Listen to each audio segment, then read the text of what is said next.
Ririn Kaisupi jalani sidang narkoba psikotropika di Pengadilan Negeri Ambon.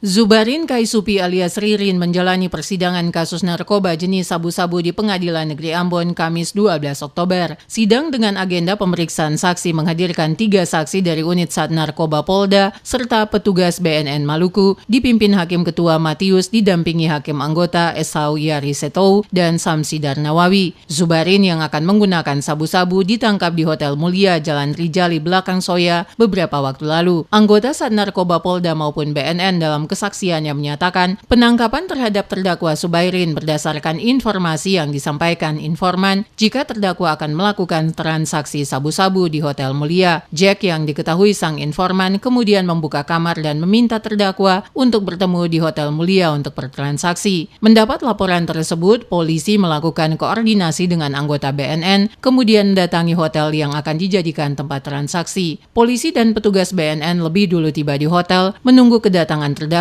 yang sebelumnya ciri-cirinya sudah diberitahukan Jack. Saat tiba di Hotel Mulia dan hendak menuju ke kamar yang sudah dipesan, terdakwa langsung dicegat oleh petugas dan meminta mengeluarkan seluruh barang yang ada di dalam saku celana terdakwa. Dari dalam saku celana, petugas menemukan bungkusan kertas berwarna kuning yang di dalamnya terdapat 1 plastik paket sabu. Saat diinterogasi, terdakwa Subairin yang berprofesi sebagai salah satu pramuria di salah satu karaoke mengaku barang haram tersebut dibeli dari Ati di penginapan Soa Bali. Untuk mengembangkan jaringan pengedar sabu-sabu, petugas membawa terdakwa menuju penginapan Soa Bali untuk meringkus Atik. Namun upaya yang dilakukan petugas untuk mengungkap kasus ini gagal karena Atik yang hendak ditemui telah kabur. Terdakwa Subairin Kaisupi alias Ririn didakwa melanggar Undang-Undang Nomor 35 Tahun 2009 tentang narkotika Pasal 112 Ayat 2 Yungto Pasal 113 Ayat 2 dan Yungto Pasal 115 Ayat 2.